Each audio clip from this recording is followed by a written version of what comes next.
హల్లెలూయా. మన ప్రభువును రక్షకుడునైనటువంటి యేసుక్రీస్తు నామము మహిమపరచబడునుగాక. ప్రియమైన దేవుని బిడ్డలారా, పరిశుద్ధాత్మ ప్రక్షత్తత అనేటువంటి ఈ సువార్త కార్యక్రమాలు యేసుక్రీస్తు హెర్మోను సంఘము పక్షముగా కృష్ణాలంకలోని పరిశుద్ధాత్మ సన్నిధి మరియు విజయవాడలోని పరిశుద్ధ అగ్నిరథము నుండి మీకు అందిస్తున్నాం. సేవకునిగా దేవుని యొక్క కృపావరమును బట్టి మనలందరినీ దీవెనలోకి నడిపించులాగున దేవుని యొక్క వాక్యమును నేను మీతో పంచుకుంటున్నాను. దేవుని యొక్క స్వరముకై మనము వేచి ఉందాం. ఈనాటి యొక్క ఆత్మీయ అంశాలను మనము ధ్యానము చేసుకుందాం. మొదటిగా ఫిలిప్పీలకు రాసినటువంటి పత్రికలో పౌలు గారు సంఘానికి రాస్తూ 2వ అధ్యాయము 13వ వచనంలో ఈ రీతిగా చెప్తున్నాడు. ఎందుకనగా మీరు ఇచ్చయించుటకును కార్యసిద్ధి కలుగ చేసుకొనుటకును తన దయా సంకల్పమును నెరవేర్చుటకును మీలో కార్యసిద్ధి కలుగ చేయువాడు ఆయనే. పౌలు గారు సంఘములో ఉన్నటువంటి విశ్వాసులను, దేవుని బిడ్డలను ప్రేరేపిస్తూ, ఎందుకనగా దేవుని యొక్క సన్నిధిలో ఉన్న మీరు ఒక ప్రత్యేకమైన స్థితి పొందుటకు, మీరు ఇచ్చయించుటకును, మనము ఒక కార్యము చేయుటకు ఇష్టపడుటకును, దేవుని అప్పగింపబడినటువంటి పనిని, మన యొక్క బాధ్యతను ఈ లోకములో నెరవేర్చుటకును, మనకి ఆ పని మీద ఇష్టము కలగటానికి, ఆసక్తి కలగటానికి, ఏదైనా కానీ ఒక పని కష్టముగా పనిచేసి ఫలితము పొందిన కన్నా ఇష్టముగా పనిచేస్తే దాని ఫలితాలు మెండుగా ఉంటవి. అవి విజయానికి దారితీస్తవి. వ్యక్తిగతమైనటువంటి పనులైనా, కుటుంబ బాధ్యతలైనా, దేవుని పరిచర్య పనైనా అది ఇష్టపూర్వకముగా చేయాలి. కష్టముతో కూడి చేయవలసిన అవసరం లేదు. శ్రమపడి చేయాల్సినటువంటి అవసరం లేదు. హృదయపూర్వకముగా మన హృదయంలో ఉన్నటువంటి వివేకముతో, పూర్ణ ఆత్మతో, పూర్ణ జ్ఞానంతో ఆ పని చేయుటకు మనము ఇష్టము కలిగి చేయాలి. ఆ ఇష్టము కలుగుటకు కూడా దేవుని యొక్క కార్యసిద్ధి కావాలట. అలానే 2వ మాట అంటున్నారు, ఇష్టగించుటకును కార్యసిద్ధి కలుగ చేయుటకును, మనలో ఆ పని నిర్వర్తించాలి అని సిద్ధపాటు ఇవ్వటానికి, మనము ఈ కార్యము, ఈ బాధ్యత తీసుకోవాలి అని మనము సిద్ధపడి ఉండటానికి దేవుడు మనకిచ్చినటువంటి ప్రతి వనరులను, అది శక్తి కానీ, యుక్తి కానీ, బలము కానీ, ఆర్థికమైనటువంటి స్థితి కానీ, ఏదైనా కానీ ఒక కార్యము సిద్ధపరచుటకు, దేవుని కార్యము సిద్ధపరచుటకు, మందిర కార్యము సిద్ధపరచుటకు, దేవుని పరిచర్య సిద్ధపరచుటకు, సేవకునికి తోడ్పాటుగా ఉండుటకు, కుటుంబంలో బాధ్యతగా ఉండుటకు, యజమానిగా ప్రవర్తించుటకు, యజమానురాలుగా బాధ్యత నెరవేర్చుటకు, కుటుంబ సభ్యునిగా మనం ఒక కార్యమును నిర్వర్తించుటకు, మనలో కార్యము చేయాలి అనే సిద్ధపాటు, దానిని కూడా దేవుడు మనకు విడుదల చేస్తేనే. ఆ పని చేయాలంటే ఆసక్తి కలగాలి, ఇష్టము కలగాలి. ఆ పని నిర్వర్తించాలంటే దానికి తగినటువంటి శక్తియుక్తులు కావాలి.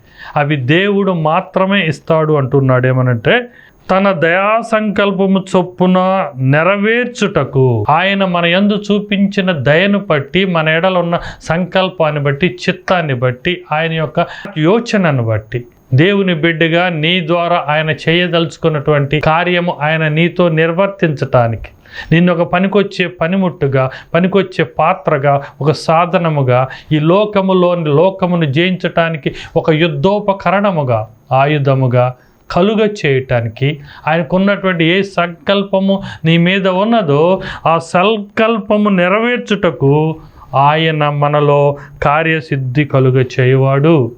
యేసుక్రీస్తు మాత్రమే, మనము నమ్మి విశ్వసించే దేవుడు మాత్రమే మనలో కార్యసిద్ధి కలుగ చేయువాడు.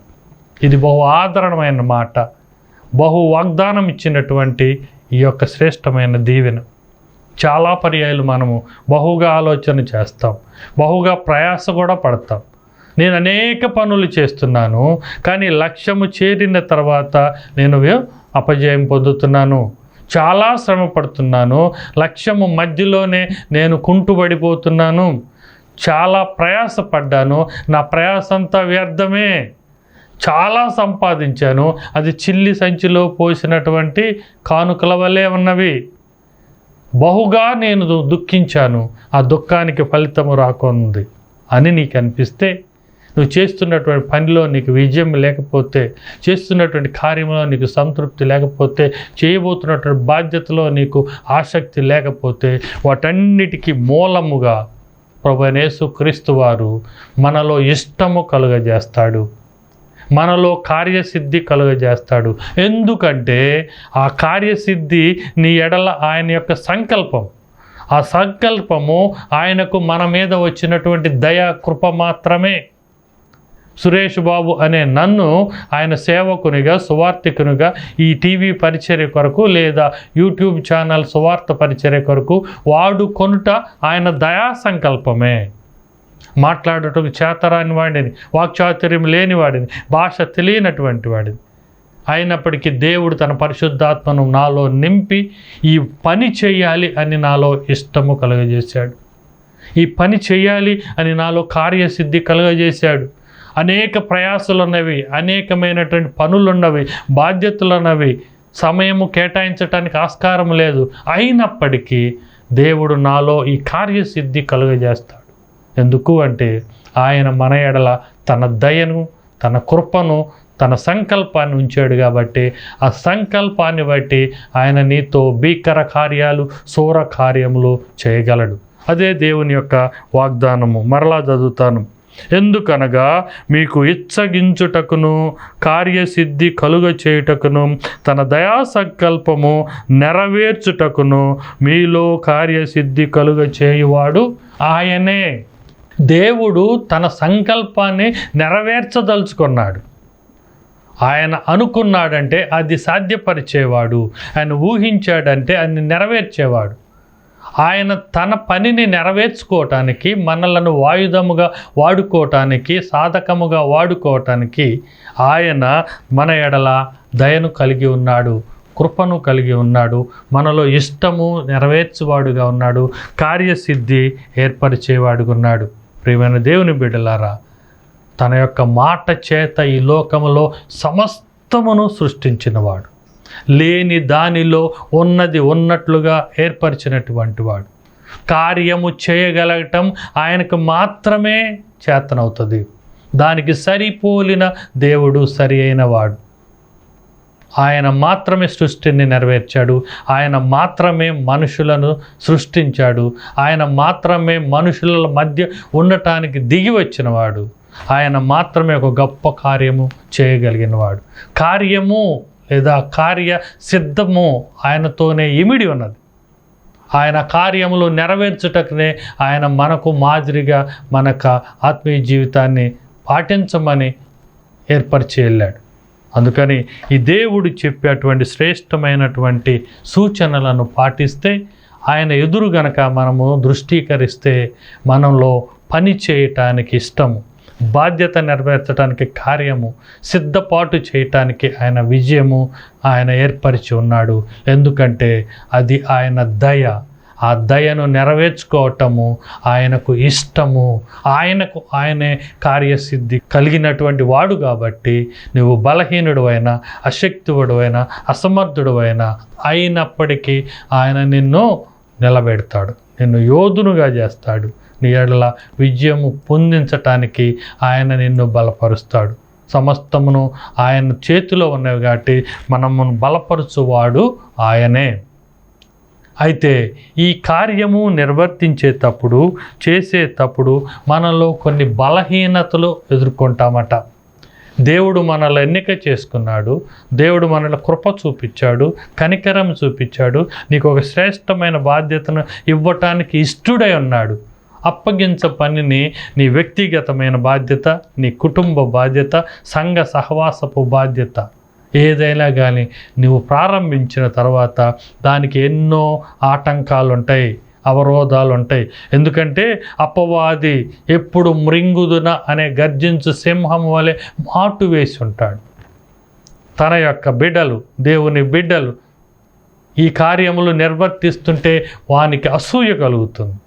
ఆ అసూయ నుంచి ఆటంకాలు ఏర్పరిచి ఎప్పటికైనా మన యొక్క గమ్యంలోకి చేరకుండా మన ప్రయాణాన్ని ఆటంకపరచాలని, మన బాధ్యతలు నిర్వర్తించకుండా వాటిని కుంటుపరచాలని వాడి ప్రయత్నం. అలాంటి ఆత్మీయ ప్రయత్నాలు సాతాను నుండి వచ్చే వాటిని జయించితే నీవు కార్యసిద్ధి పొందుతావు, విజయము పొందుతావు.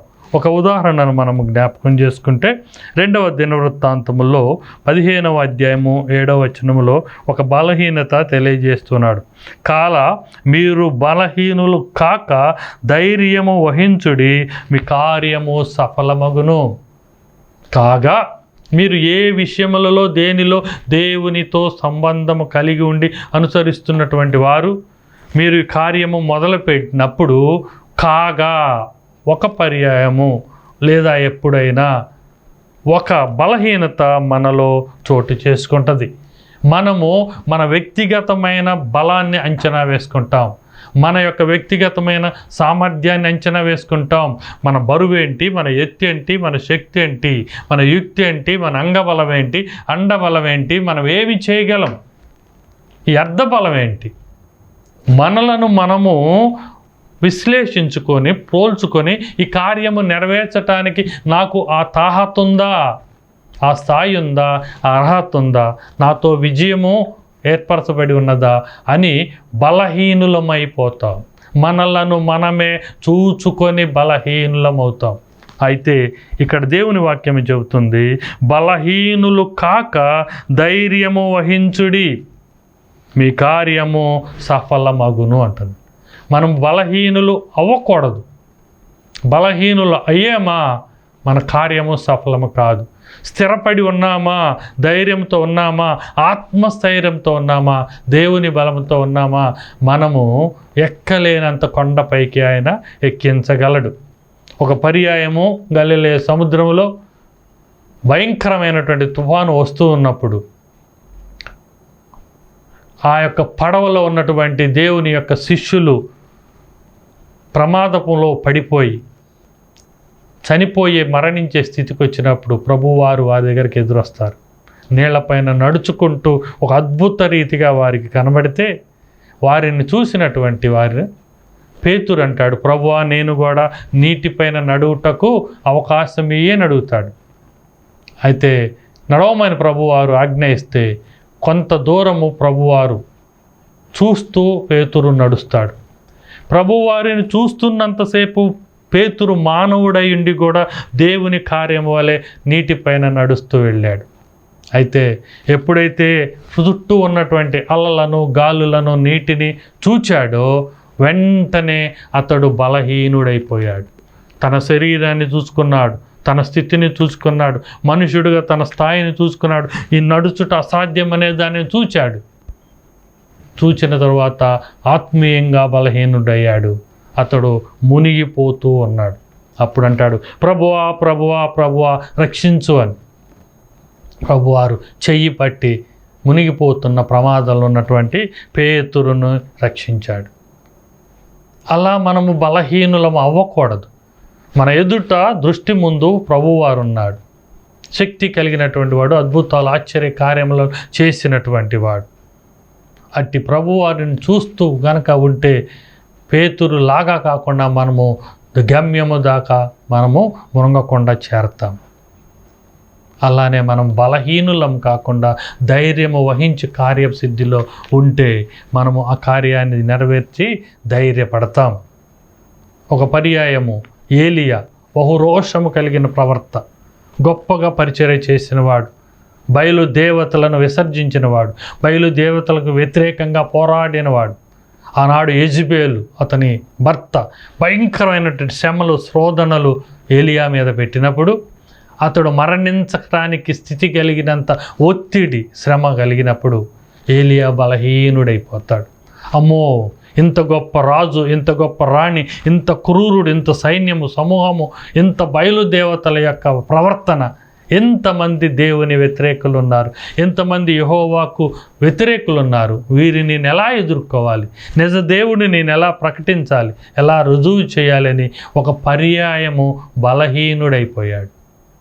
చెట్టు కింద ఉండి మరణించటానికి సిద్ధహస్తుడు కూడా అయ్యాడు. ఆత్మహత్య చేసుకోవాలనుకునేటువంటి స్థితిలోకి బలహీనమైపోయాడు. అయితే దేవుని యొక్క దూత ప్రత్యక్షమై ఏలియాను బలపరిచినది, ఆత్మీయంగా బలపరిచినప్పుడు ఏలియా రోషమును మళ్ళీ తిరిగి పొందాడు, తన ధైర్యాన్ని మళ్ళీ తిరిగి పొందాడు. బయలు దేవతల యొక్క ప్రవక్తను విడనాడే రీతిగా అతడు ఆ యొక్క అగ్ని గంధకములను కురిపించాడు. బలిపీఠము మీద వానలో దేవుని యొక్క పరిశుద్ధాత్మ మంట చేత బలి పశువును దహింపచేసి యేసు యెహోవా తండ్రే, యేసు క్రీస్తే నిజ దేవుడని ఆనాడు రుజువుపరిచాడు. బయలు దేవతలను, వాటిని పూజించే సమూహాన్ని ఆయన తుట్టుతునేలు చేశాడు. వారిని ఆయన విసర్జించి విడనాడినాడు. ధైర్యము ఉంటే దేవుని యొక్క కార్యశుద్ధి నెరవేర్పు సులువు అవుతుంది. మనము గమనిస్తుంటాం జీవితంలో. ఒక ఆటను గనక తీసుకుంటే ఆ ఆటలో ఆడుతున్నటువంటి క్రీడాకారుడు కొద్దిగా గనక ఒక పర్యాయమో ఒక స్థాయిలోనో బలహీనుడైపోయి చిన్న చిన్న తప్పులు జరిగితే అవతల వ్యక్తికి ఎక్కువ పాయింట్లు లాంటివి, మార్కులు లాంటివి వస్తే ఈ బలహీనత అతనిలో పరిపూర్ణమైన బలహీనతను తీసుకెళ్తుంది. గెలువగలిగినటువంటి వాడు కూడా, విజయం పొందగలిగినటువంటి శక్తి, సమర్థత, సిద్ధపాటు ఉన్నటువంటి వాడు కూడా, ప్రాక్టీస్ ఉన్నటువంటి వాడు కూడా ఒక్కసారి బలహీనుడు అయ్యాడా అతడు తనకు పొందే విజయాన్ని చేతులారా ప్రత్యర్థికి ఇస్తారు. నేను ఒక వీడియో చూశాను. ఒక చిన్న పిల్లలను తర్ఫీదు చేస్తున్నటువంటి ఒక కోచి వాడి కింద తర్ఫీదు అయ్యే బాలుడిని టెన్నిస్కి పంపిస్తే కొద్ది సమయంలోనే అతడు బలహీనుడైపోయి పడిపోయి ఇంకా ఆటలేనట్టు వెనక తిరిగితే కోచి అతడిని మందలించి భుజం మీద తట్టి ఆటలోకి పంపించాడు. కోచి ప్రోత్సహించినటువంటి దానిని బట్టి అతడు తనకన్నా మెరుగైనటువంటి ఆటగాడిని గెలిచి విజయం సాధించాడు. అక్కడ కోచ్ అయితే వెన్ను తట్టి ప్రోత్సహించి పంపాడు. మనకైతే పరమ కోచ్ ఉన్నాడు. మనందరినీ ప్రోత్సహించే యేసుక్రీస్తు వారు మనలను ప్రోత్సహించి పంపుతాడు. పేతురు రమ్ము అని పిలిచాడు. పేతురు మునిగిపోయేవాడు లేచి వచ్చాడు. అదే రీతిగా మన బలహీనులు కాకుండా బలవంతులమైతే దేవుని యొక్క కార్యసిద్ధిని మనం నెరవేరుస్తాం. రెండవ ఆటంకము, అపవాది మనకు కలుగజేసేది మనం చూద్దాం. గల్తీలకు రాసినటువంటి పత్రిక 6వ అధ్యాయము 9వ వచనములో ఈ రీతిగా రాయబడి ఉంటుంది. మనము మేలు చేయుటయందు విసుకక యుందుము, మనము అలయక మేలు చేసి నా తగిన కాలమందు పంట కోతము. మనము మేలు చేయటానికి, మంచి పని చేయటానికి, ఒకరికి ఉపయోగమైన పని చేయటానికి అలయక ఉందుము, విసుకక ఉందుము. అలయక విసుకక ఉంటే తగిన కాలమందు మనము పంట కోస్తామంట. మన పనికి, మన శ్రమకు, మన దుఃఖానికి సరి అయినటువంటి ఫలితము దేవుడిస్తాడు. విసుకక ఉండాలి, అలయక ఉండాలి. విసుకకుండా, అలయకుండా దేవుని కార్యములు, వ్యక్తిగత కార్యములు, కుటుంబ బాధ్యతలు, సంఘ బాధ్యతలు, సామాజిక బాధ్యతలు మనము చేయుటకు ఇష్టమైతే, చేయుటకు మనము కార్యసిద్ధి కలిగి ఉంటే దానిలో సంపూర్ణత ఇయటానికి దేవుడు సిద్ధహస్తుడై ఉన్నాడు. ఒక పర్యాయము మరియా మార్తా సహోదరుల గృహములో ప్రభువారు ప్రవేశించినప్పుడు ఒక గొప్ప విషయముని మనము చూస్తాం. అక్కడ ఏమి జరుగుతూ ఉంటుందంటే, మరియా చక్కగా దేవుని యొక్క వాక్యము వింటూ ప్రభు పాదముల చెంత ఉండి ఆయనకు వ్యక్తిగత పరిచర్య చేస్తూ ఉంటే, మార్తా విస్తారమైన పనులు పెట్టుకొని కుటుంబ పనులు చేస్తూ ఉంటుంది. పనులు చేస్తూ ఇంకా మరియ ఎడల ఆమె విసుగుకరంగా ఉంటుంది, అసహనంగా ఉంటుంది, అసూయగా ఉంటుంది, ఫిర్యాదు కూడా చేస్తుంది దేవునికి. ప్రభువా, నా సహోదరి చూడు ఏమాత్రము జాలి దయ లేకుండా మిన్నగా కూర్చున్నది, ఇంకో మాటలో సోమరిపోతుగా ఉన్నది, నాకు పరిచర్యలు సహాయం చేయట్లేదు, నాకు విస్తారమైన పనులు ఉన్నాయి, బాధ్యతలు ఉన్నాయి, నేను ఎలా నెరవేర్చేది అని ఆమె అంటే ప్రభువారు అంటారు, ఈమె ఉత్తమమైనదే ఎన్నుకొన్నది, మరియా ఉత్తమమైనదే చేస్తున్నది, ఏదు మేలు కలుగ చేస్తుందో దానిని ఆమె చేస్తుంది. నా స్వరాన్ని, నా మాటలను, నా బోధను, సువార్తను మరియ ఇంటూ మేలుకరమైనది చేస్తుంది, విసుగకుండా వింటుంది, అలయకుండా వింటుంది. నీవైతే లోక కార్యములను పెట్టుకున్నాడు అని ప్రభువారు మార్తను హెచ్చరిస్తాడు. ఇదే రీతిగా మనం అనేకమైనటువంటి కార్యాలు చేస్తున్నప్పుడు కొంతసేపటికి మనము దానిని ప్రక్కన పెట్టేస్తాం. అది చేయటానికి మనకు విసుగు కలుగుతుంది, అలిసిపోతాం కూడా. పనిని పూర్తిగా చేయలేక మనం ఆగిపోతాం. మనలో శక్తి సమర్థత ఉన్నా కానీ చేయటానికి మనము వెనుకడుగు వేస్తాం. రూతును గనక మనం ఉదాహరణ తీసుకుంటే, రూతు నూతనమైనటువంటి ప్రదేశంలో బోయజు యొక్క పొలములో తన కుటుంబ బాధ్యత నిమిత్తము, అత్త పోషణ నిమిత్తము పరిగ ఏరుకోవటానికి ఈ చివర పొలం నుండి ఆ చివరికి ఒంటరిదై, ఏమాత్రము తోడు లేకుండా, ప్రత్యేకమైనటువంటి అనుకూలత సౌకర్యాలు లేకుండా ఆమె విసుకక పరిగ వేరుకుంటూ ఉంటుంది, అలియక పరిగకు ఏరుకుంటుంటుంది. పనివారు బోయజ్తో చెప్తారు, ఈమె ఒక్కతే తన అత్త కొరకు, కుటుంబం కొరకు విస్తారంగా పనులు చేస్తున్నది, అలయక పనులు చేస్తున్నది, మేలుకరమైనటువంటి పనులు చేస్తున్నది అన్నప్పుడు బోయజు ఆమె యందు కనికరము చూపించి కుమారి అని పిలుస్తాడు. నీవు ఏ పొలమునకు ఇంకా వెళ్ళవద్దు, వేరే పొలమునకు వెళ్ళవద్దు, నీకు ఇక్కడ విస్తారమైనటువంటి పంటను నేను అనుమతిస్తాను, నీవు పరిగి ఏరుకొనుటకు నీకు పరిమితి ఇస్తాను అని ఆయన పర్మిషన్ ఇస్తానని చెబుతాడు. పనివారికి కూడా చెబుతాడు, ఎక్కువ పరిగణ ఆమె కొరకు విడువమని. విసుగక అలయక బాధ్యతను నెరవేర్చే వారికి దేదీప్యమైనటువంటి భవిష్యత్తు ఉంటుంది. అదే రూతు తరువాత బోయజుకు భార్య అయినది. వారు యేసుక్రీస్తు వంశానికి పితరులయ్యారు. ఒక వ్యక్తి అలయకుండా, విడవకుండా, విసుగకుండా పనిని గనక గట్టిగా పట్టుకొని చేస్తే ఒకప్పటికి ఖచ్చితమైనటువంటి విజయాలు వస్తాయి. అనేక మంది రాజులను కూడా మనం ఉదాహరణగా చూస్తాం. భారతదేశం మీదకు గజని అనేటువంటి అతను వచ్చాడట.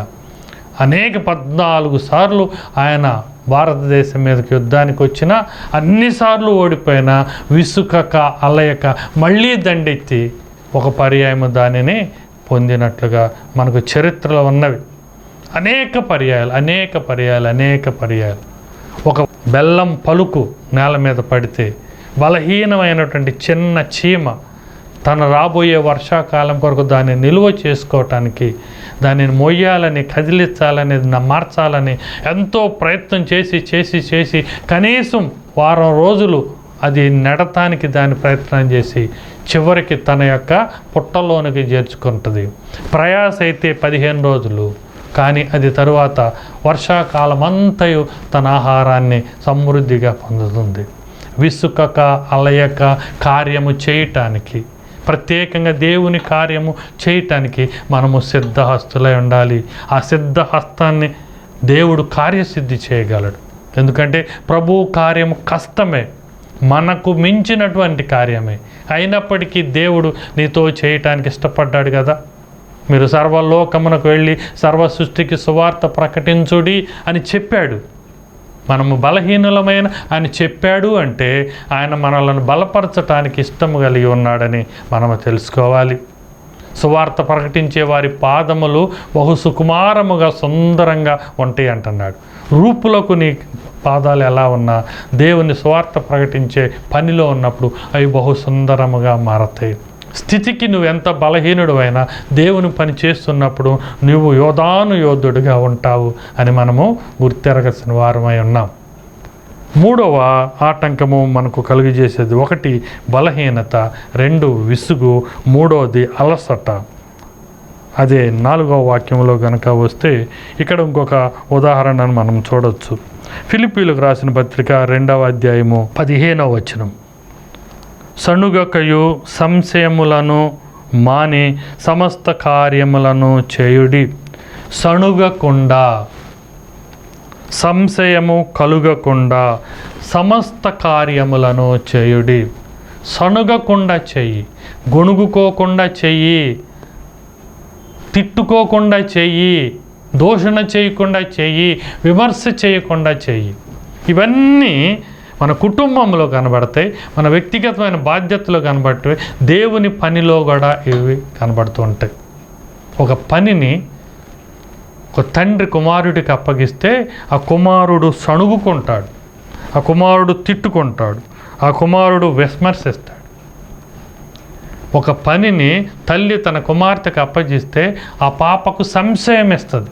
నేను ఈ పని చేయగలనమ్మా, ఇది నా వల్ల ఇద్దా, నేను ఆడపిల్లలనే, నేను బలహీనురాలనే అని అంటది. దేవుని సంఘంలో అయితే నేను స్త్రీనే, నాకు ఆ యొక్క అవకాశం ఉందా, అర్హత ఉందా అంటారు. సంశయము, సందేహము, అవిశ్వాసము కలిగి పనిని మధ్యలో మనం వదిలిపెడతాం. అయితే దేవుని లేఖనాలు అంటున్నవి సణగవద్దు, సంశయము కలగవద్దు, మాని సమస్త కార్యములను చేయాలి అట. సణగకుండా చేయాలి. యోహాను సువార్త చివరి అధ్యాయంలో ప్రభువారు పేతురుని ఒక ప్రశ్న పదే అడుగుతారు. పేతురు, నీవు నన్ను ప్రేమిస్తున్నావా? అవును ప్రభువా, నిజమే నిన్ను ప్రేమిస్తున్నాను అంటాడు. అయితే నా గొర్రెలను మేపుము అంటాడు. మరలా అంటాడు, పేతురు, నీవు నన్ను ప్రేమిస్తున్నావా? అవును ప్రభువా, నిన్ను ప్రేమిస్తున్నాను, అయితే నా గొర్రెలను కాయుము అంటాడు. మళ్ళీ పేతురు, నీవు నన్ను ప్రేమిస్తున్నావా? అవును ప్రభువా, పదే ఈ ప్రశ్న ఏంది అన్నట్లుగా సణుక్కుంటాడు, అన్నట్లుగా గొణుక్కుంటాడు. సణుగుట, గొణుగుట పేతురు ఆనాడు ప్రదర్శించాడు. భర్తమై దావీదు కుమారుడా నన్ను కరుణించయ్యా అని కేకలు వేసి ప్రాధేయపడితే పక్కనున్నటువంటి శిష్యులందరూ విసుక్కుంటారు, సణుక్కుంటారు, గొణుక్కుంటారు. గొణుగుతూ చేయటం, సణుగుతూ చేయటం, విమర్శిస్తూ చేయటం, తృణీకరిస్తూ చేయటం మనకు మనుషులుగా అది ఒక బలహీనత. అయితే ప్రభువారు అంటున్నారు, సనగకుండా పనిచేస్తే, సంశయం లేకుండా పనిచేస్తే ఆ యొక్క పని సఫలమవుతుందట. నయమానుని నీళ్ళల్లో 7 సార్లు మునుగు, నువ్వు స్వస్థపరుస్తావు అని చెప్పాడు ఎలీషా. అప్పుడు నయమాను సందేహపడతాడు, 7 మారులు మునగటానికి ఎక్కడ ఉన్నటువంటి నదులే కావాలా? మా దేశంలో నదులు లేవా? ఎంతకన్నా విస్తారమైన, శుభ్రమైన, పరిశుభ్రమైన నదులు నీరున్నాయే, అక్కడ మునగలేన 100 సార్లు? ఇంత దూరం ప్రయాణం చేసి ఇక్కడ 7 సార్లు మునగాలి, ఎందుకు మునగాలి అన్నట్లుగా నయమాను సంశయిస్తాడు. దేవుని కార్యాలను సంశయము లేకుండా నిక్కచ్చైనటువంటి విశ్వాసంతో మనము పాటించాలి. ప్రియమైన దేవుని బిడ్డలారా, కార్యసిద్ధి కలుగుటకు, కార్యసిద్ధిలో ఇష్టము కలుగుటకు దానిని నిర్వర్తించే దేవుడు దయా సంకల్పాన్ని బట్టి చేస్తాడు కాబట్టి, ఆ సంకల్పాన్ని ఆయన నెరవేరుస్తాడు కాబట్టి ఈ విసుకక, అలయక, మనము అవిశ్వాసం లేకుండా, సందేహము లేకుండా, సణుగు కొడకుండా, బలహీనపడకుండా కార్యమునకు నువ్వు సిద్ధపడితే వాటిని సఫలీకృతము చేస్తాడు. అందుకే దేవుని లేఖనాలు అంటున్నవి, 1 కొరింథీయులకు రాసిన పత్రిక 15వ అధ్యాయము 58వ వచనంలో, కాగా నా ప్రియ సహోదరులారా, మీ ప్రయాస ప్రభువునందు వ్యర్థము కాదని ఎరిగి స్థిరులను కదలని వారును ప్రభు కార్యము వృద్ధి అందు ఎప్పటికీ ఆసక్తి కలిగిన వారై ఉండుడి అంటున్నారు. మనమును దేవుని యొక్క ప్రియులుగా ఎంచబడుటకు మనం చేసిన పని, ప్రయాస, కార్యము వ్యర్థము కాదు కాబట్టి మనము ఆ కార్యము చేయుటలో, విశ్వాసములో స్థిరపడి ఉండాలి, కదలకుండా ఉండాలి. ప్రభు యొక్క కార్యమును మనము నెరవేర్చాలి. దేవుడు ఆ కార్యాన్ని సిద్ధింపజేస్తాడు. అట్టి కృప దేవుడు మనకు కలుగజేయునుగాక. ఆమేన్. చిన్న ప్రార్థన చేసుకుందాం. మా ఎడల గొప్ప భీకర శూర కార్యములను నెరవేర్చించున్నటువంటి ప్రభువా, నీకే వందనాలు. మా కార్యముల నిర్వహణలో మాకు ఎదురయ్యే ఆత్మీయ బలహీనతలు, శారీరక బలహీనతలన్నిటినీ మీరు విసర్జించి, తృణీకరించి, తీసివేసి మమ్మలను బలపరిచి, ధైర్యాన్ని, విశ్వాసాన్ని కలుగజేసి మా ఎడల గొప్ప కార్యంలో విజయమును దయచేయమని మా ప్రభువైన యేసుక్రీస్తు వారి పేరిట ప్రార్థిస్తున్నాము తండ్రి. ఆమేన్. దీవెన తీసుకుందాం. పరమ తండ్రి యొక్క ప్రేమ, కుమారుడైన యేసుక్రీస్తు యొక్క కృప, సత్య సమాధానము, పరిశుద్ధాత్మ యొక్క అన్యోన్య సన్నిధి మనందరికీ తోడై ఉండునుగాక. ఆమేన్. దైవజనుడిగా నేను, మా సంఘమంతయు మీ కొరకు కొన్ని అంశములను నిరంతరము ప్రార్థన చేస్తూ ఉంటాం. మీ రక్షణ గురించి, విశ్వాసం గురించి, మీ క్షేమాభివృద్ధి గురించి, మీ స్వస్థత గురించి, మీకున్నటువంటి శ్రమలు దుఃఖముల యొక్క విడుదల గురించి, అపవాది దురాత్మల యొక్క విమోచన గురించి మేము నిత్యము ప్రార్థన చేస్తూ ఉంటాం. అందరికీ వందనాలండి.